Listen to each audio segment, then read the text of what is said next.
Iran ইস্যুতে পশ্চিমাদের বুড়ো আঙুল দেখিয়েছে চীন। আন্তর্জাতিক ব্যাংকিং ব্যবস্থায় তেহরানের প্রতি যুক্তরাষ্ট্রসহ পশ্চিমাদের কঠোর নিষেধাজ্ঞা থাকলেও বন্ধুকে সাহায্য করতে উল্টো পথকেই বেছে নিয়েছে বেইজিং।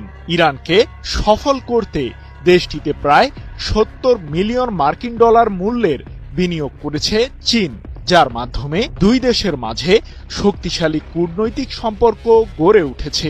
আর এতেই চিন্তার ভাঁজ পড়েছে মার্কিন প্রেসিডেন্ট ডোনাল্ড ট্রাম্পের কপালে। চীনের সাথেও খুব একটা ভালো সম্পর্ক নেই যুক্তরাষ্ট্রের। অধিক শুল্ক আরোপ সহ দেশটির উপর বেশ কিছু নিষেধাজ্ঞাও জারি করেছে মার্কিন প্রশাসন। আর এই নিষেধাজ্ঞার সাথে জড়িত রয়েছে ইরানের নামটিও, যার প্রধান কেন্দ্রে রয়েছে ইরানের জ্বালানি তেলের কারবারি। শ্যাডো ফ্লিট বা ছায়া বাণিজ্যের মাধ্যমে তেহরান থেকে জ্বালানি তেল কিনছে বেইজিং, এমন অভিযোগের প্রেক্ষিতেই দেশ দুটির তেলবাহী জাহাজগুলোর উপর নিষেধাজ্ঞা দেয় মার্কিন প্রশাসন। কিন্তু মার্কিন ডলারই যে কেবল বাণিজ্যিক সম্পর্ক চালিয়ে যাবার একমাত্র পন্থা নয়, তার প্রমাণ দিয়েছে চীন ও ইরান। দেশ দুটি এমন পদ্ধতি চালু করেছে যার কারণে সহজেই মার্কিন ডলারকে ফাঁকি দিতে পারছে বেইজিং ও তেহরান।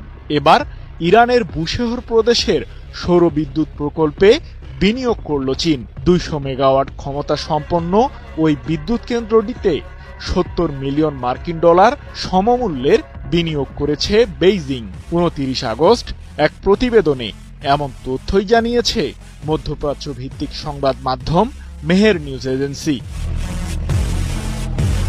এই প্রকল্পটি ইরানের নবায়নযোগ্য জ্বালানি খাতের জন্য একটি বড় মাইলফলক। আর চীনের বিনিয়োগের মাধ্যমে দুই দেশের কূটনৈতিক সম্পর্কে নতুন যুগের সূচনা হবে বলে মনে করছেন খাত সংশ্লিষ্টরা। ইরানে এরই মাঝে ৭৫০ মেগাওয়াট ক্ষমতা সম্পন্ন একটি সৌরবিদ্যুৎ প্রকল্পের কাজ চলমান রয়েছে।